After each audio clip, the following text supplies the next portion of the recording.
Village, वहां पर नए संसद भवन का शिलान्यास हुआ है। श्री हरदीप सिंह पुरी जी, अन्य राजनीतिक दलों के प्रतिनिधिगण, वर्चुअल माध्यम से जुड़े अनेक देशों के पार्लियामेंट के स्पीकर्स, यहां उपस्थित अनेक देशों के एम्बेसडर्स, इंटर पार्लियामेंट्री यूनियन के मेंबर्स, अन्य महानुभाव और मेरे प्यारे देशवासियों, आज का दिन बहुत ही ऐतिहासिक है। आज का दिन भारत के लोकतांत्रिक इतिहास में मील के पत्थर की तरह है। भारतीयों द्वारा भारतीयता के विचार से ओतप्रोत भारत के संसद भवन के निर्माण का शुभारंभ हमारी लोकतांत्रिक परंपराओं के सबसे अहम पड़ाव में से एक है। हम भारत के लोग मिलकर अपनी संसद के इस नए भवन को बनाएंगे और साथियों, इससे सुंदर क्या होगा, इससे पवित्र क्या होगा जब भारत अपनी आजादी के 75 वर्ष का पर्व मनाए तो उस पर्व की साक्षात प्रेरणा हमारी संसद की नई इमारत बने। आज 130 करोड़ से ज्यादा भारतीयों के लिए बड़े सौभाग्य का दिन है, गर्व का दिन है, जब हम इस ऐतिहासिक पल के साक्षी बन रहे हैं। साथियों, नए संसद भवन का निर्माण नूतन और पुरातन के सह अस्तित्व का उदाहरण है। ये समय और जरूरतों के अनुरूप खुद में परिवर्तन लाने का प्रयास है। मैं अपने जीवन में वो क्षण कभी नहीं भूल सकता जब 2014 में पहली बार एक सांसद के तौर पर मुझे संसद भवन में आने का अवसर मिला था। तब लोकतंत्र के इस मंदिर में कदम रखने से पहले मैंने सिर झुकाकर, माथा टेककर लोकतंत्र के इस मंदिर को नमन किया था। हमारे वर्तमान संसद भवन ने आजादी के आंदोलन और फिर स्वतंत्र भारत को गढ़ने में अपनी अहम भूमिका निभाई है। आजाद भारत की पहली सरकार का गठन भी यही हुआ और पहली संसद भी यहीं बैठी। इसी संसद भवन में हमारे संविधान की रचना हुई, हमारे लोकतंत्र की पुनर्स्थापना हुई। बाबा साहब आंबेडकर और अन्य वरिष्ठों ने सेंट्रल हॉल में गहन मंथन के बाद हमें अपना संविधान दिया। संसद की मौजूदा इमारत स्वतंत्र भारत के हर उतार चढ़ाव, हमारी हर चुनौतियां, हमारे समाधान, हमारी आशाओं आकांक्षाओं, हमारी सफलता का प्रतीक रही है। इस भवन में बना प्रत्येक कानून, इन कानूनों के निर्माण के दौरान संसद भवन में कही अनेक गहरी बातें, ये सब हमारे लोकतंत्र की धरोहर है। लेकिन साथियों, संसद के शक्तिशाली इतिहास के साथ ही यथार्थ को भी स्वीकारना उतना ही आवश्यक है। ये इमारत अब करीब करीब 100 साल की हो रही है। बीते दशकों में इसे तत्कालीन जरूरतों को देखते हुए निरंतर अपग्रेड किया गया। इस प्रक्रिया में कितनी ही बार दीवारों को तोड़ा गया है, कभी नया साउंड सिस्टम, कभी फायर सेफ्टी सिस्टम, कभी आईटी सिस्टम। लोकसभा में बैठने की जगह बढ़ाने के लिए तो दीवारों को भी हटाया गया। इतना कुछ होने के बाद संसद का ये भवन अब विश्राम मांग रहा है।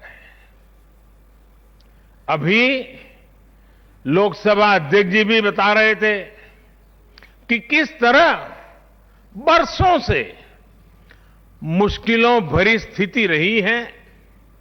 बरसों से नए संसद भवन की जरूरत महसूस की गई है।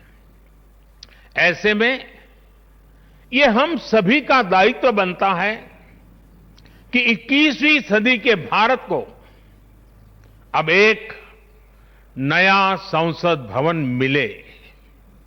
इसी दिशा में आज ये शुभारंभ हो रहा है और इसलिए आज जब हम एक नए संसद भवन का निर्माण कार्य शुरू कर रहे हैं तो वर्तमान संसद परिषद के जीवन में नए वर्ष भी जोड़ रहे हैं। साथियों, नए संसद भवन में ऐसी अनेक नई चीजें की जा रही हैं जिससे सांसदों की एफिशिएंसी बढ़ेगी, उनके वर्क कल्चर में आधुनिक तौर तरीके आएंगे। अब जैसे अपने सांसदों से मिलने के लिए उनके संसदीय क्षेत्र से लोग आते हैं, तो अभी जो संसद भवन है उसमें लोगों को बहुत दिक्कत होती है। आम जनता को दिक्कत होती है, नागरिकों को दिक्कत होती है। आम जनता को अपनी कोई परेशानी अपने सांसद को बतानी है, कोई सुख दुख बांटना है, तो इसके लिए भी संसद भवन में स्थान की बहुत कमी महसूस होती है।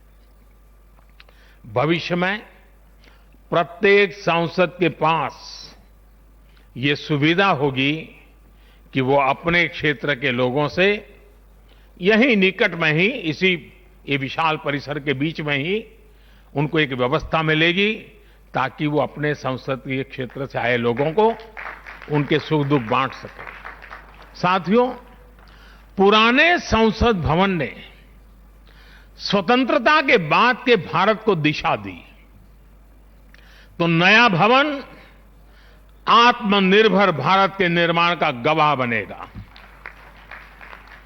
पुराने संसद भवन में देश की आवश्यकताओं की पूर्ति के लिए काम हुआ, तो नए भवन में 21वीं सदी के भारत की आकांक्षाएं पूरी की जाएगी। जैसे आज इंडिया गेट से आगे नेशनल वॉर मेमोरियल ने राष्ट्रीय पहचान बनाई है, वैसे ही संसद का नया भवन अपनी पहचान स्थापित करेगा। देश के लोग, आने वाली पीढ़ियां नए भवन को देखकर गर्व करेगी कि ये स्वतंत्र भारत में बना है। आजादी के 75 वर्ष का स्मरण करते हुए इसका निर्माण हुआ है। साथियों, संसद भवन की शक्ति का स्रोत, उसकी ऊर्जा का स्रोत हमारा लोकतंत्र है।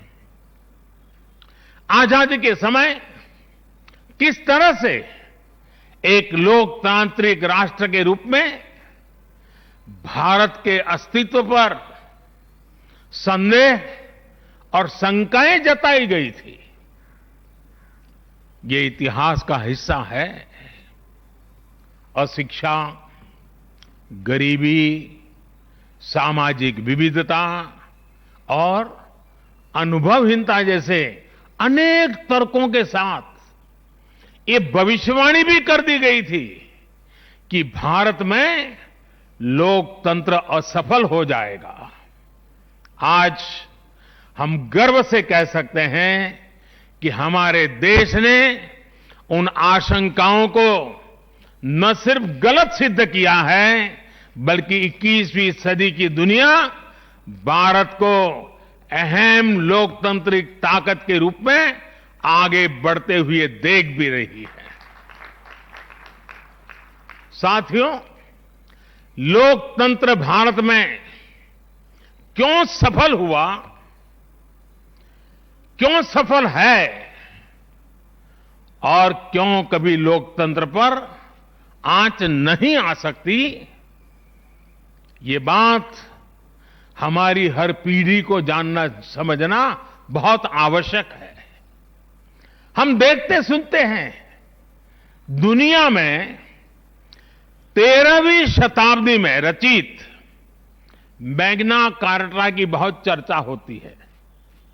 कुछ विद्वान इसे लोकतंत्र की बुनियाद भी बताते हैं, लेकिन ये भी बात उतनी ही सही है कि मैग्ना कार्टा से भी पहले 12वीं शताब्दी में 12th सेंचुरी में ही भारत में भगवान बसवेश्वर का अनुभव मंटपम अस्तित्व में आ चुका था। अनुभव मंटपम के रूप में उन्होंने लोक संसद का न सिर्फ निर्माण किया था, बल्कि उसका संचालन भी सुनिश्चित किया था। और भगवान बसवेश्वर जी ने कहा था, ये अनुभव मंटप जनसभा नादिना मट्टू राष्ट्रदा उन्नति के हागु अभिवृद्धि के पुरगावगी केलसा मादत था दे। यानी ये अनुभव मंटपम एक ऐसी जनसभा है जो राज्य और राष्ट्र के हित में और उनकी उन्नति के लिए सभी को एकजुट होकर काम करने के लिए प्रेरित करती है। अनुभव मंटपम लोकतंत्र का ही तो एक स्वरूप था।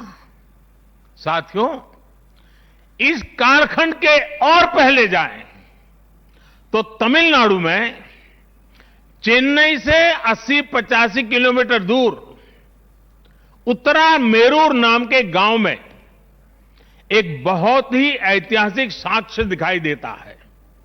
इस गांव में चोल साम्राज्य के दौरान 10वीं शताब्दी में पत्थरों पर तमिल में लिखी गई पंचायत व्यवस्था का वर्णन है, 10th सेंचुरी। और इसमें बताया गया है कि कैसे हर गांव को कुटुंब में कैटेगराइज किया जाता था, जिनको अगर आज की भाषा में कहना है तो हम आज उसको एक वार्ड कह सकते हैं। उन कुटुंबों से एक एक प्रतिनिधि महासभा में भेजा जाता था।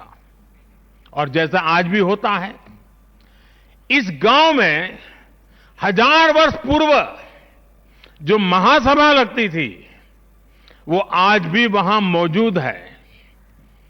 और साथियों, 1000 वर्ष पूर्व बनी इस लोकतांत्रिक व्यवस्था में एक और बात बहुत महत्वपूर्ण थी।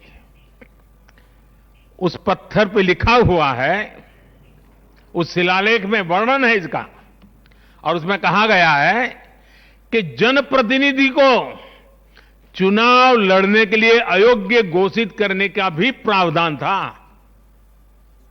उस जमाने में। और नियम क्या था? नियम यह था कि जो जनप्रतिनिधि अपनी संपत्ति का ब्यौरा नहीं देगा, वो और उसके करीबी रिश्तेदार चुनाव नहीं लड़ पाएंगे। कितने सालों पहले सोचिए, कितनी बारीकी से उस समय पर हर पहलू को सोचा गया, समझा गया, अपनी लोकतांत्रिक परंपराओं का हिस्सा बनाया गया। साथियों, लोकतंत्र का हमारे इतिहास देश के हर कोने में नजर आता है, कोने कोने में नजर आता है। कुछ शब्दों से तो हम बराबर परिचित हैं। सभा, समिति, गणपति, गणाधिपति, ये शब्दावली हमारे मन मस्तिष्क में सदियों से प्रवाहित है। सदियों पहले शाक्य, मल्ल और बेज्जी जैसे गणतंत्र हो, लिच्छवी, मल्लक, मड़क और कंबोज जैसे गणराज्य हो, या फिर मौर्य काल में कलिंग, सभी ने लोकतंत्र को ही शासन का आधार बनाया था।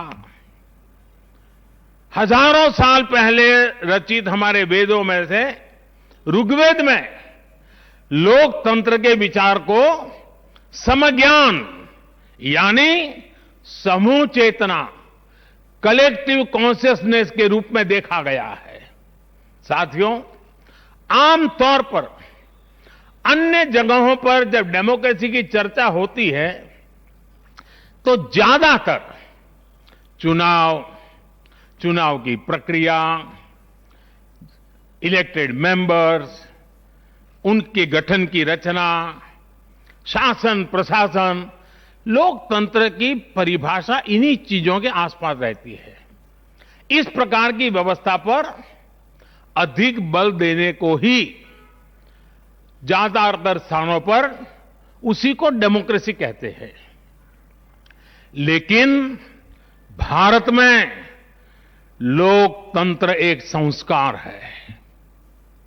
भारत के लिए लोकतंत्र जीवन मूल्य है, जीवन पद्धति है, राष्ट्र जीवन की आत्मा है। भारत का लोकतंत्र सदियों के अनुभव से विकसित हुई व्यवस्था है। भारत के लिए लोकतंत्र में जीवन मंत्र भी है, जीवन तत्व भी है और साथ ही व्यवस्था का तंत्र भी है, तत्व भी है, तंत्र भी है। समय समय पर इसमें व्यवस्थाएं बदलती रही, प्रक्रियाएं बदलती रही, लेकिन आत्मा लोकतंत्र ही रही। और विडंबना देखिए, आज भारत का लोकतंत्र हमें पश्चिमी देशों से न समझाया जाता है। जब हम विश्वास के साथ अपने लोकतांत्रिक इतिहास का गौरवगान करेंगे तो वो दिन दूर नहीं जब दुनिया भी कहेगी India is mother of democracy, India is mother of democracy, India is mother of democracy. साथियों, भारत के लोकतंत्र में समाही शक्ति ही देश के विकास को नई ऊर्जा दे रही है, देशवासियों को नया विश्वास दे रही है। दुनिया के अनेक देशों में जहां लोकतांत्रिक प्रक्रियाओं को लेकर अलग स्थिति बन रही है, वहीं भारत में लोकतंत्र नित्य नूतन हो रहा है। हाल के वर्षों में हमने देखा है कि कई लोकतांत्रिक देशों में अब वोटर टर्नआउट लगातार घट रहा है।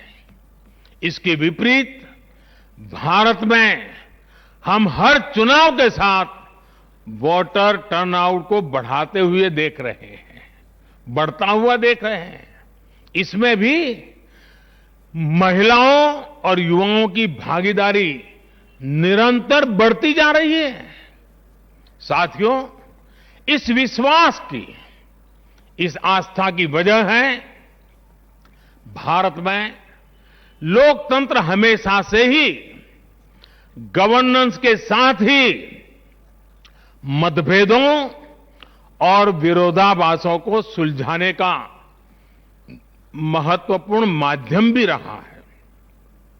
अलग अलग विचार, अलग अलग दृष्टिकोण, ये सब बातें एक वाइब्रेंट डेमोक्रेसी को सशक्त करते हैं।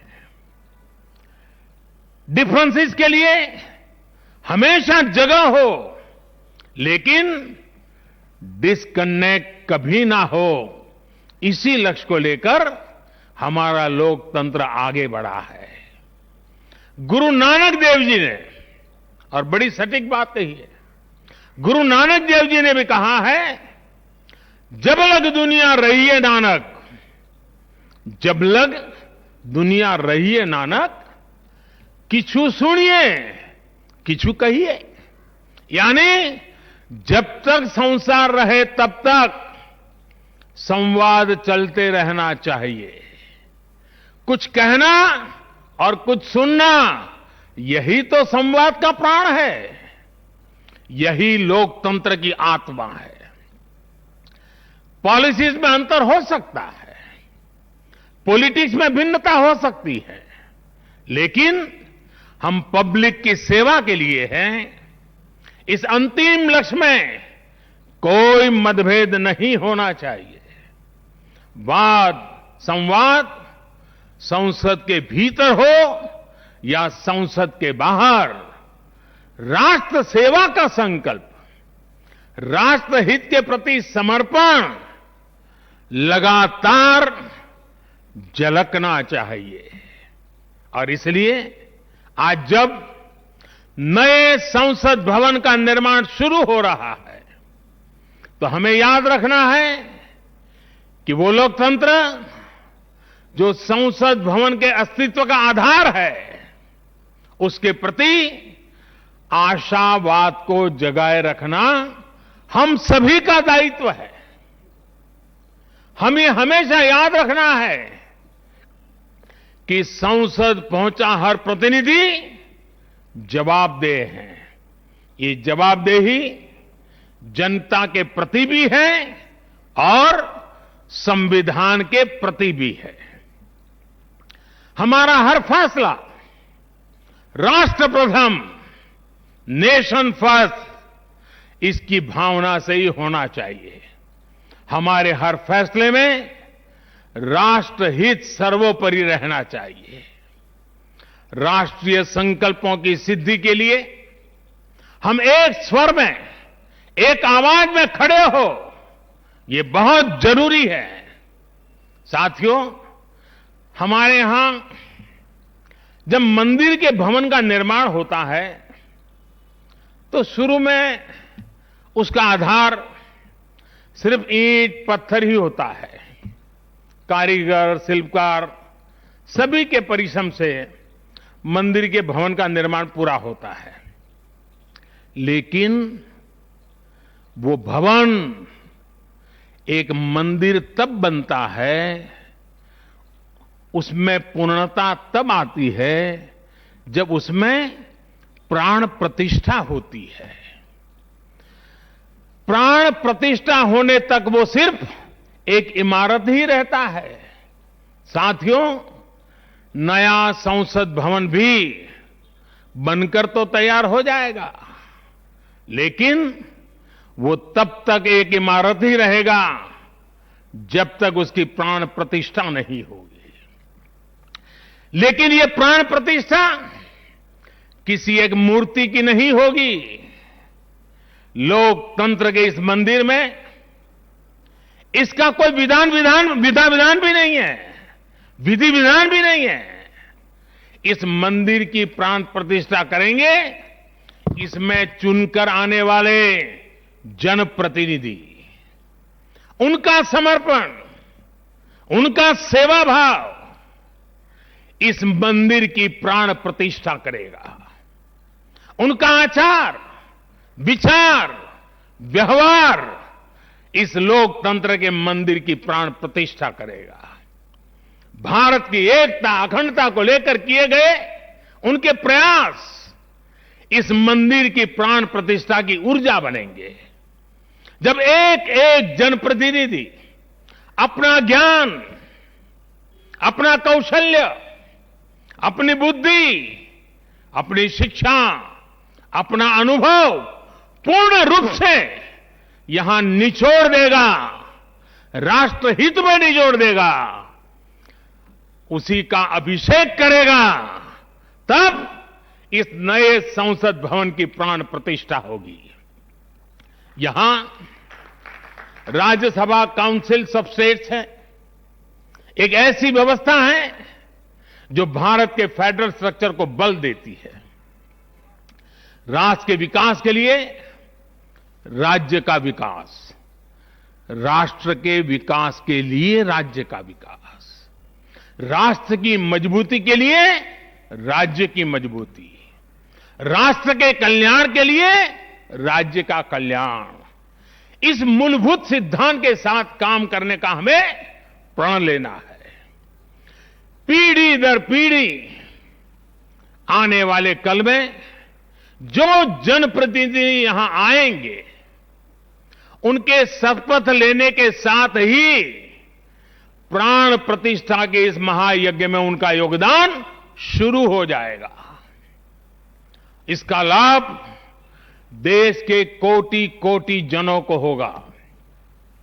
संसद की नई इमारत एक ऐसी तपोस्थली बनेगी जो देशवासियों के जीवन में खुशहाली लाने के लिए काम करेगी, जन कल्याण का काम करेगी।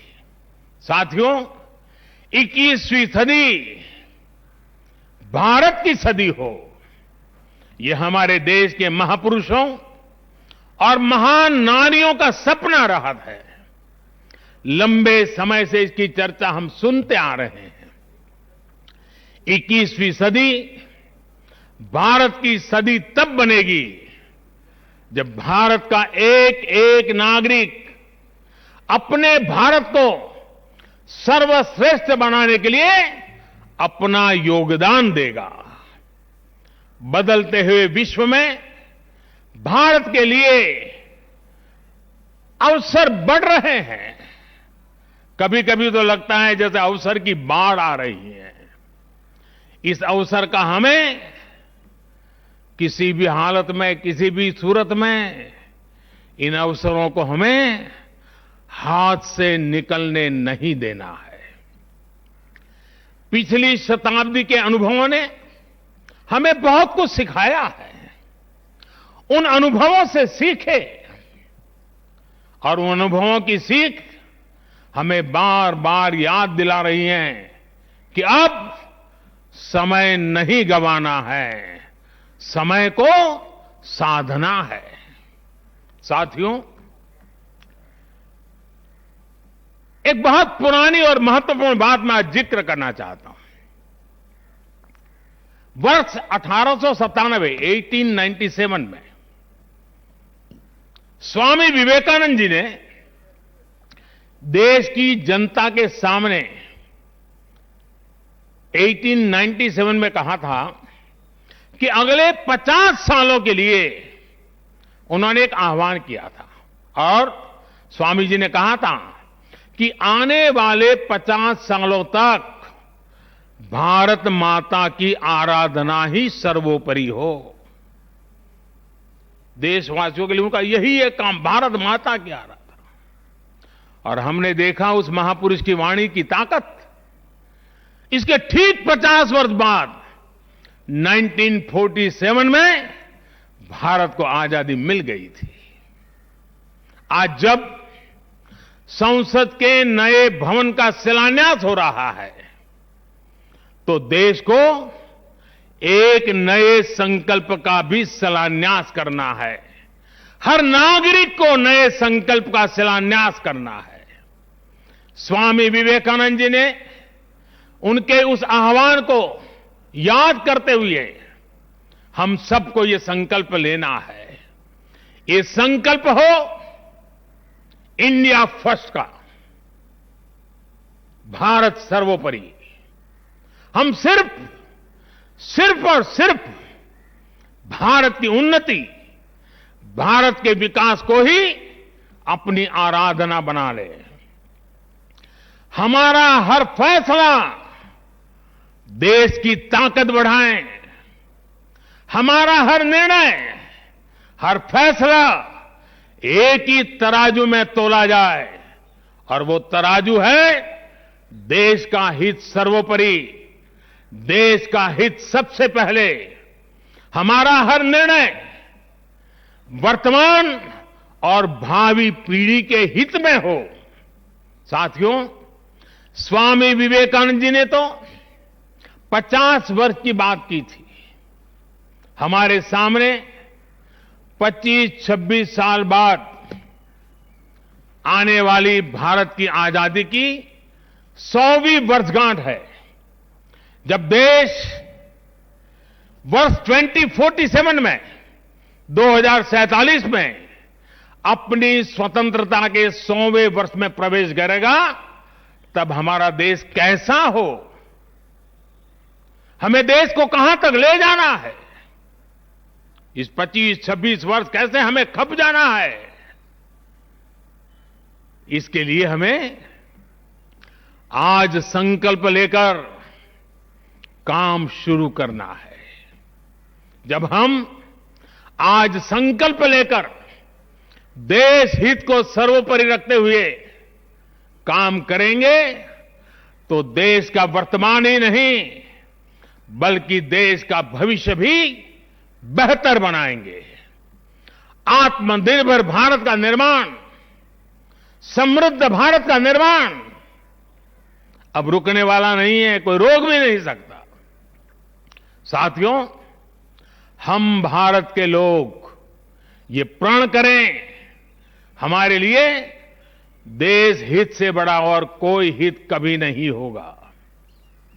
हम भारत के लोग ये प्रण करें, हमारे लिए देश की चिंता अपनी खुद की चिंता से बढ़कर होगी।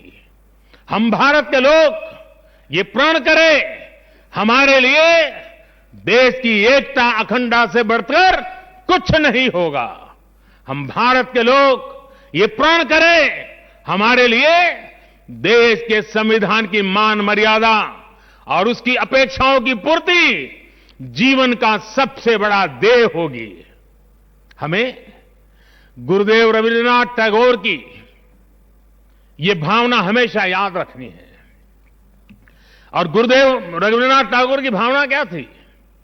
गुरुदेव कहते थे, एकोता उत्साहो धरो, एकोता उत्साहो धरो, জাতীয় উন্নতি করো,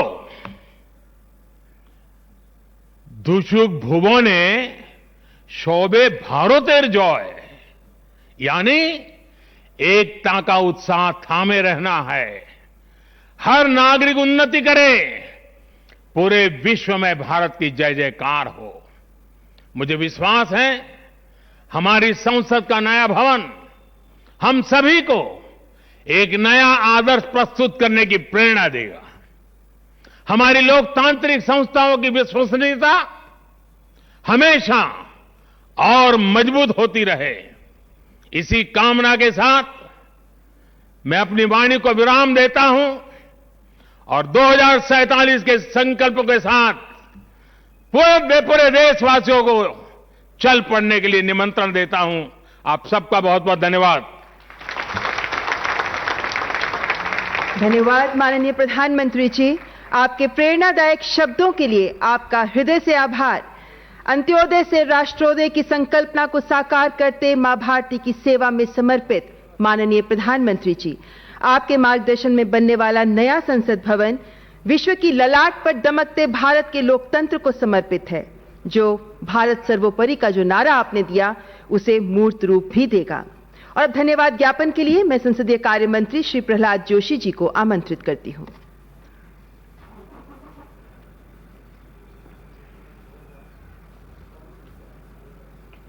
सभी का नमस्कार। आज का दिन हम सब देशवासियों के लिए एक अविस्मरणीय दिन है। हमारा देश के नया संसद भवन का भूमि पूजन सुचारू रूप से संपन्न हुआ है। देश के उन्नति व देशवासियों का कल्याण के लिए सदैव काम करने वाले हमारे यशस्वी प्रधानमंत्री श्री नरेंद्र मोदी जी की अगुवाई में इस नया भवन का निर्माण के लिए संसद के द्वारा निर्णय लिया गया था। मुझे खुशी है कि आज इस काम का शुभारंभ हो चुका है।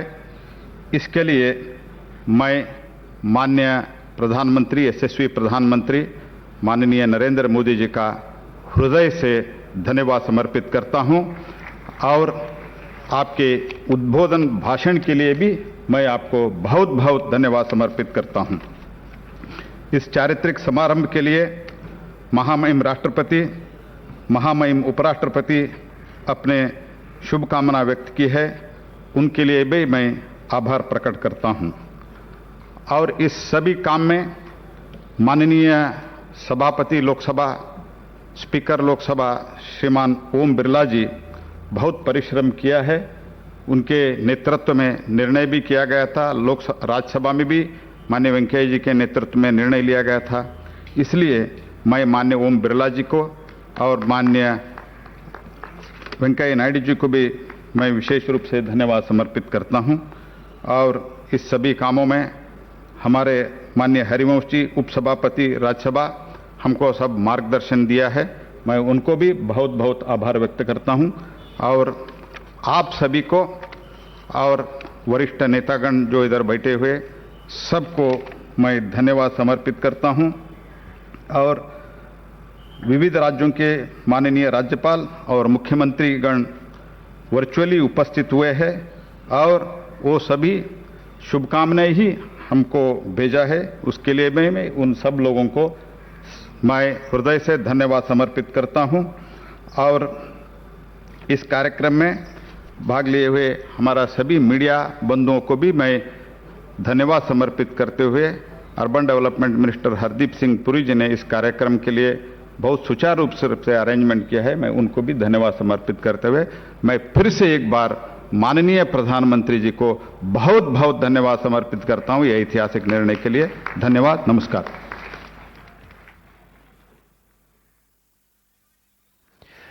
भारत के नए संसद भवन का शिलान्यास प्रधानमंत्री जी के कर कमलों द्वारा किया गया। नए भवन के माध्यम से देश की लोकतांत्रिक धरोहर और सांस्कृतिक विविधता प्रदर्शित होगी। माननीय प्रधानमंत्री ने लोकतंत्र में पुरातन और नूतन के सह अस्तित्व पर बल दिया। उन्होंने कहा कि अगर पुराने संसद भवन ने स्वतंत्रता के बाद भारत को दिशा दी तो नया भवन आत्मनिर्भर भारत के निर्माण का गवाह बनेगा। पुराने संसद भवन में देश की आवश्यकताओं की पूर्ति के लिए कार्य हुआ तो नया भवन 21वीं सदी के भारत की आकांक्षाओं को पूरा करेगा। माननीय प्रधानमंत्री इस समय बातचीत करते हुए साथ में गरिमामयी उपस्थिति Shri Om Birla, speaker Lok Sabha, Shri Harivansh Singh, deputy chairman Rajya Sabha. आशा है भारत की आजादी के 75 साल पूरा होने पर सन 2022 में संसद का सत्र नए भवन में आयोजित होगा। दोनों भवन एक दूसरे